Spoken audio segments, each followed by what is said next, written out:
আরে ভাই 15 বছরে আপনারা কোথায় ছিলেন যখন আমাদের উপর নির্যাতন হয়েছে?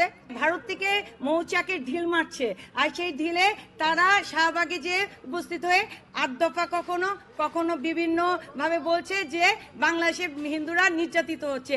সব পেতাত্তা তো এই দেশ ছেড়ে পালাতে পারিনি, কিছু রয়ে গেছে। তারা শাহবাগে প্রতিদিনই কিছু না কিছু ছোটখাটো প্রোগ্রাম করছে।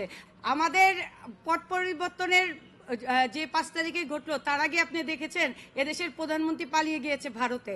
আর ভারত থেকে এই উস্কানিটা দিচ্ছে এই কারণেই যে এরা মানুষের কাছে প্রকাশ করতে চায় যে সাম্প্রদায়িক দাঙ্গা। আসলে তারা কিছু লোককে পয়সা দিয়ে তারা পুতুল ভাবে সাজিয়ে, পুতুল যেভাবে সাজায় দামি, সেই দামি যারা তারা নির্বাচন করেছে, সেই দামি দের দ্বারা আমাদের সব পেতাত্তা তো এই দেশ ছেড়ে পালাতে পারিনি, কিছু রয়ে গেছে। তারা শাহবাগে প্রতিদিনই কিছু না কিছু ছোটখাটো প্রোগ্রাম করছে। আপনারা কি এই 15 বছর দেখেননি আমরা যে নিরাপত্তায় ছিলাম না, আমাদের পূজা যে ঠিক মতো করতে পারিনি? আর এই 2 মাসে, এই অল্প দিনের মধ্যে আমরা সারা বাংলাদেশে প্রতিটি মণ্ডপ, আপনারা জানেন যে কলাবাগান মাঠে যেখানে দুর্গা উৎসব হতো সেখানে তারা পূজা করতে দেয়নি বিগত দিনে যারা ছিলেন অবৈধ সরকার।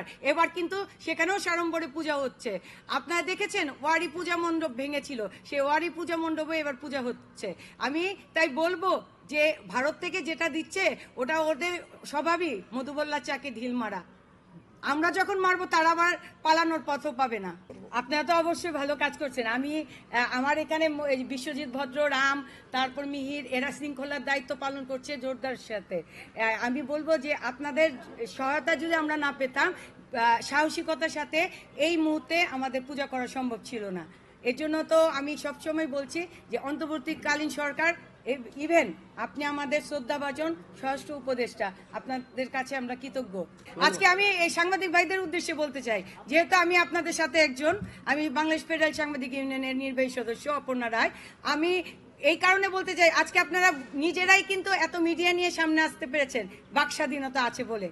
বিগত দিনে কিন্তু আপনার সাংবাদিকরাও স্বাধীন ছিল। যে ভারত থেকে মৌচাকের ঢিল মারছে, আর সেই ঢিলে তারা শাহবাগে যে উপস্থিত হয়ে 8 দফা কখনো কখনো বিভিন্ন ভাবে বলছে যে বাংলাদেশের হিন্দুরা নির্যাতিত হচ্ছে।